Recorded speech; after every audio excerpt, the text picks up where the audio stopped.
Class में welcome है, स्वागत है। आज एनसीईआरटी न्यूमेरिकल्स लेके आया हूँ एसी चैप्टर का, ऑल्टरनेटिंग करंट सर्किट एसी। ये चैप्टर हमारा फिनिश हुआ था।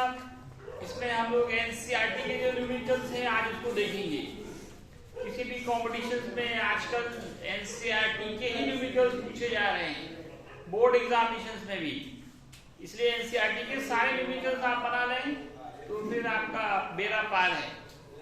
तो बच्चों आप पूरा देखें वीडियो को, लाइक शेयर सब्सक्राइब कीजिए चैनल को, फायदा उठाइए। फ्री में पढ़ाया जा रहा है ऑनलाइन। तो दोस्तों एनसीईआरटी न्यूमेरिकल्स चैप्टर हमारा एसी, पेज नंबर आप बुक से क्वेश्चन देखें। मैं क्वेश्चन नहीं लिख रहा हूं, क्वेश्चन लिखने में साथ चला जाएगा। तो कम समय में ज्यादा काम करना है, इसलिए हम लोग सिर्फ सॉल्यूशन देख रहे हैं। क्वेश्चन में ऐसे समझा दे रहा हूं, क्वेश्चन को मैं समझा रहा हूं। क्वेश्चन नंबर 1 का है कि एक आर सर्किट है। आपने पढ़ा था आर सर्किट, जिसमें सिर्फ रेजिस्टर लगा होता है, उसको दोस्तों आर सर्किट कहते हैं।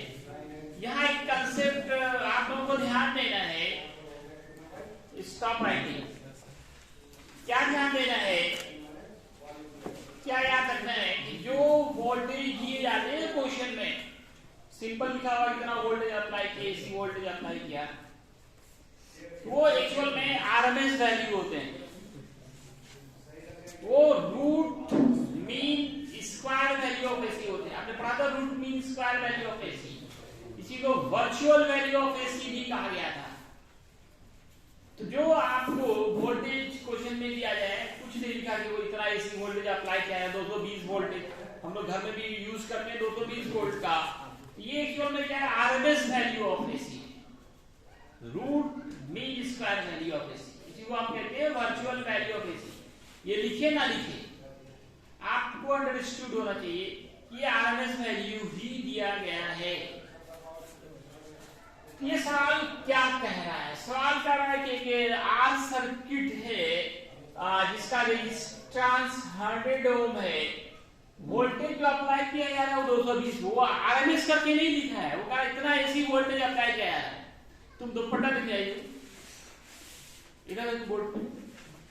तो आरएमएस वोल्टेज कितना है, 220 जी है।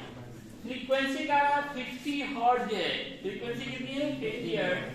निकालना है IRMS, आई। तो क्या मामला पढ़ा आपने, आई का मामला V/R, ओम का नियम यहाँ पे लग रहा है।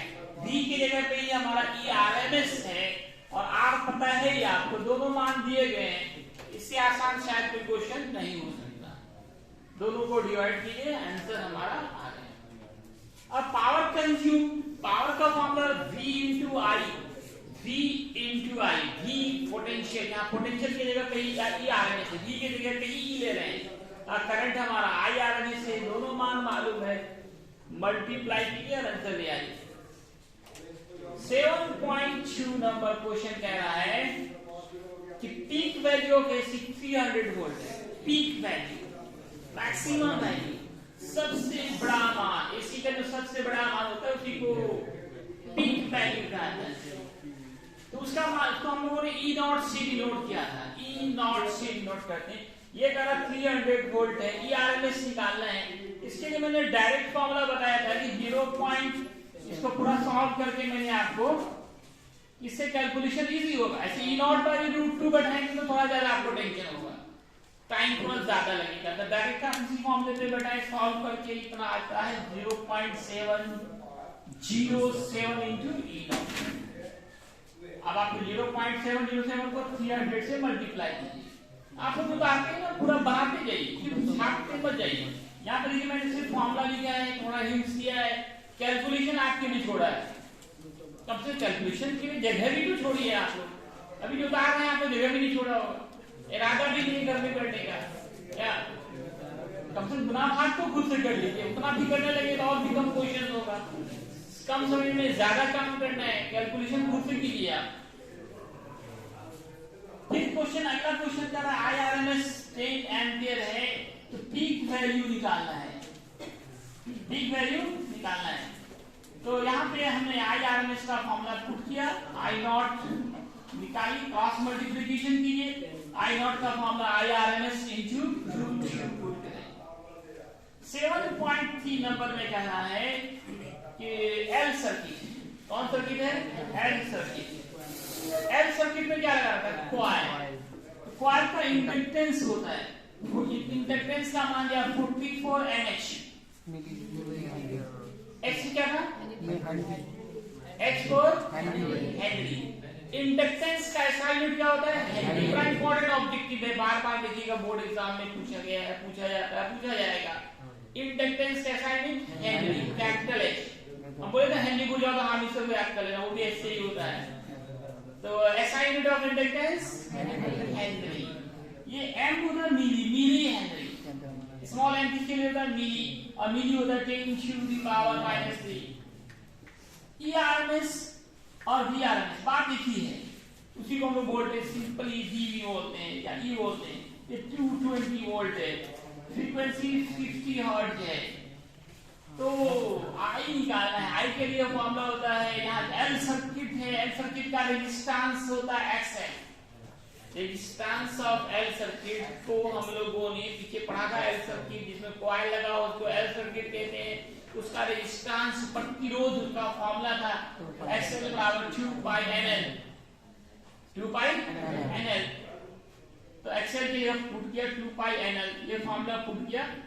और इसमें देखिए ERMS का मान देखिए दिया हुआ है ना आपको 220, यहां से निकालेंगे XL, इसमें पुट करेंगे और आंसर ले आएंगे। और किसी को बना के आंसर डाल देना है YouTube के कमेंट बॉक्स, वहीं से चेकिंग होगा। ठीक है ना? होमवर्क को होमवर्क समझिए, ऐसे सब झूठा सब है, एक भी नहीं जानता है। अगला देखिए 7.4 नंबर में है कि सी सर्किट है। कौन सर्किट है? C circuit. निशा, सी सर्किट किसको कहते हैं? खड़ी हो जाओ। सी सर्किट किसको कहते हैं? Which contain only capacitor, इसमें सिर्फ कैपेसिटर लगा वो सी सर्किट कहलाता है। बैठिए, सी सर्किट में कंडेंसर लगा हुआ है, इसकी कैपेसिटी 60 माइक्रो, इसको क्या पढ़ते हैं? माइक्रोफैराड है। माइक्रो कितना होता है? 10⁻⁻6।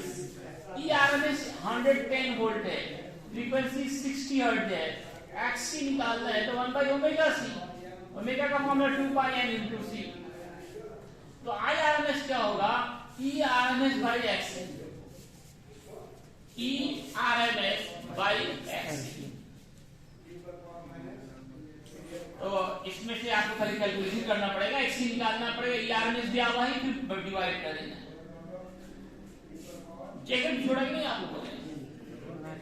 बनाते चलिए, कुछ लोग तो बना के आए है ना? कितने लोग बना के आए थे? 1 2 राके माती और उधर पीछे हाथ में, झूठा वाला हाथ में, सच्चा वाला पूरा उठता है, आज झूठा वाला उठता है। सुनिए नहीं बनाई थे। चलिए 7.5 नंबर, ये हम लोग पीछे भी चर्चा किए थे कि एल सर्किट और सी सर्किट में पावर कंजम्पशन कितना होता है? हमेशा 0 होता है। एल सर्किट हो या सी सर्किट हो, फिगर फ्री हो, एल सर्किट या सी सर्किट फ्री हो, पावर कंजम्पशन कितना होता है? काहे 0 होता है ये बताना है। 0 तो होता है, लेकिन क्यों होता है 0? एल सर्किट या सी सर्किट में क्या बताओ क्यों होता है? हाँ, उसमें ईएमएफ और करंट के बीच का एंगल 90 डिग्री होता है। दोनों में, एल सर्किट और सी सर्किट में ईएमएफ और करंट के बीच का एंगल, पावर फैक्टर का मतलब cos फाई, या पूरा फॉर्मूला लगाइए ERMS IRMS × cos फाई, और फाई कितना है? 90 डिग्री। 90 डिग्री, cos 90 का मान 0, तो टोटल क्या हो जाएगा? 0। बैठिए, आप टेस्ट में नहीं दी थी इनकम, जो टेस्टेड इनकम टेस्ट के बहाने रात में एक रात अभी पढ़ता है अच्छे से, कोई टेंशन नहीं लेना है। बैठिए, गुड। तो दोनों ही सर्किट में, एल सर्किट और सी सर्किट में फेज डिफरेंस 90 डिग्री होगा और पावर कंजम्पशन 0 हो जाएगा, cos 90 0 होने के वजह से। फॉर्मूला ये पढ़ा था आपने, cos फाई 90 तो 0। 7.6 नंबर में कह रहा है फ्रीक्वेंसी निकालनी है इंडक्टेंस दिया हुआ है, सी दिया हुआ है, ये माइक्रो में है, इसको बदलना पड़ेगा। रेजिस्टेंस भी दिया हुआ है और क्वालिटी फैक्टर निकाल। कौन सी फ्रीक्वेंसी? यहाँ पे लिखा हुआ रेजोनेंस फ्रीक्वेंसी या नेचुरल फ्रीक्वेंसी। एक बात याद रखना है कि किसी भी चीज का जो नेचुरल फ्रीक्वेंसी होगा वो बराबर हो जाएगा रेजोनेंस फ्रीक्वेंसी की। नेचुरल फ्रीक्वेंसी और रेजोनेंस फ्रीक्वेंसी दोनों का एक ही फॉर्मूला। क्या पढ़ा था फॉर्मूला रेजोनेंस फ्रीक्वेंसी का? 1/2 सर क्वेश्चन में ओमेगा आर भी दिया हुआ है। क्या लिखते हैं ओमेगा आर। ओमेगा आर क्या omega R? Obtain the resonant frequency omega R. देखिए एक मिनट,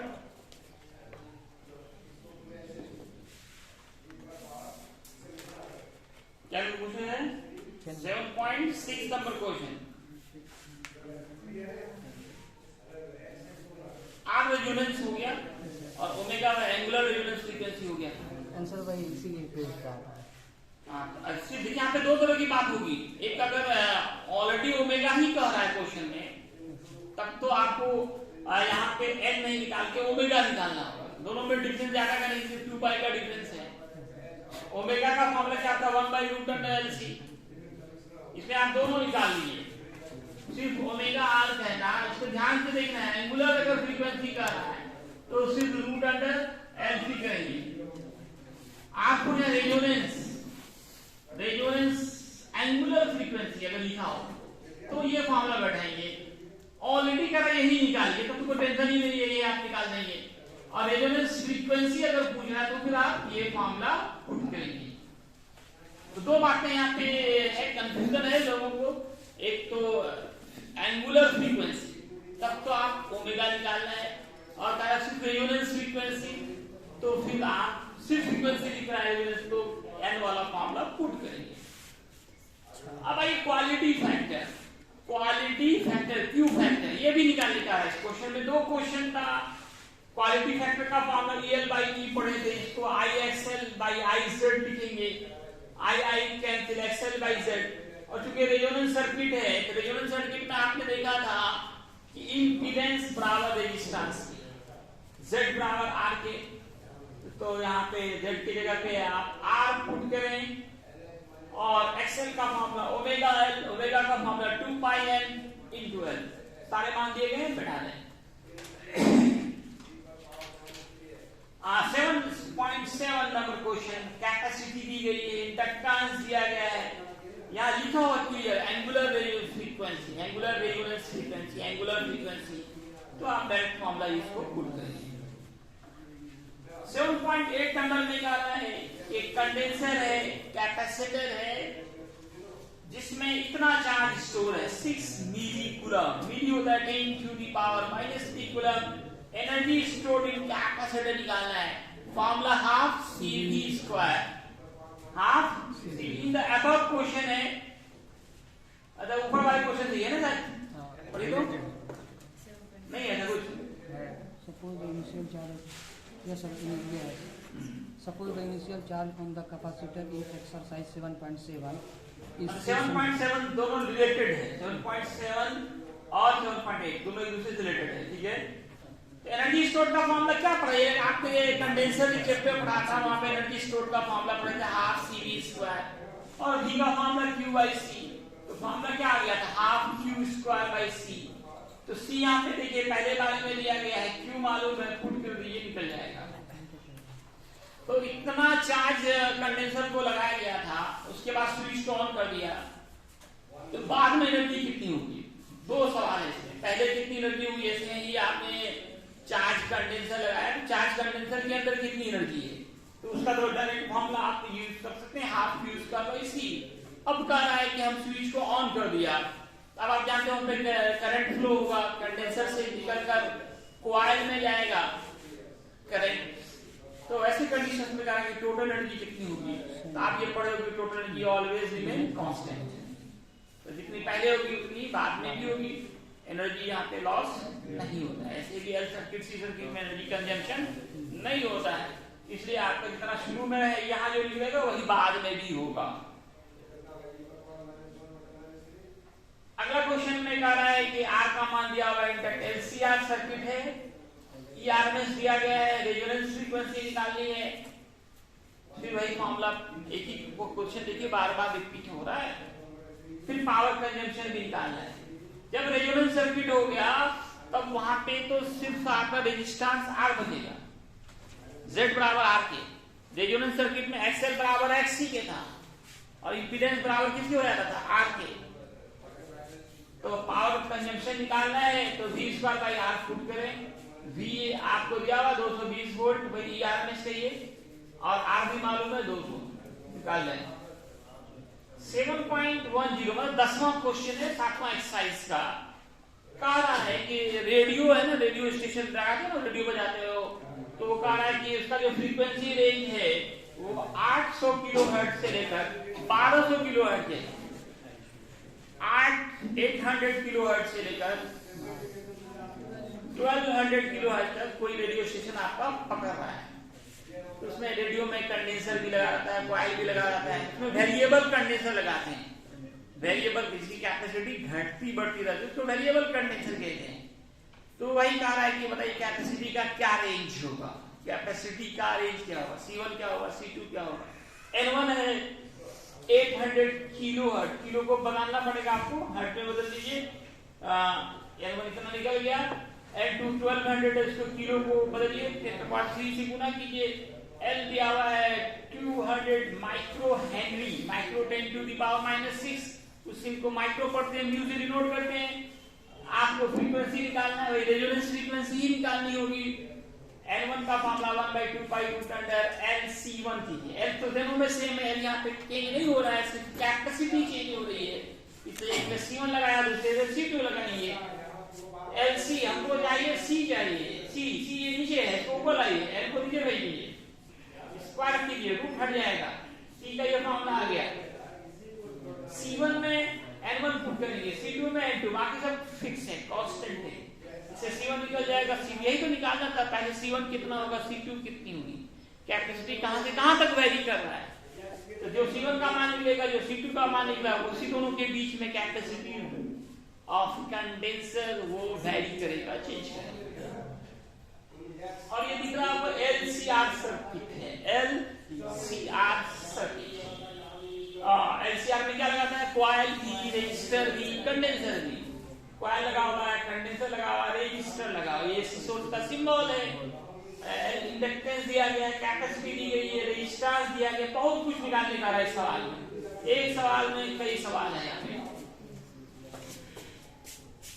एक तो सबसे पहले रेजोनेंस फ्रीक्वेंसी निकालनी है, कितना बार रेजोनेंस फ्रीक्वेंसी हो चुका अभी तक, इससे समझ सकते कितना इंपॉर्टेंट फॉर्म है। एनसीईआरटी एक ही चीज को बार-बार रिपीट कर रहा है, that means it is very important. Objective में भी बार-बार ये कहते हैं रेजोनेंस फ्रीक्वेंसी का फॉर्मूला।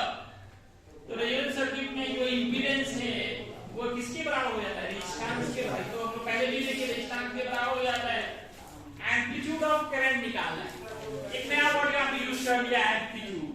एम्पलीट्यूड हमेशा क्या होता है, maximum value, maximum displacement from mean position in either side is known as amplitude।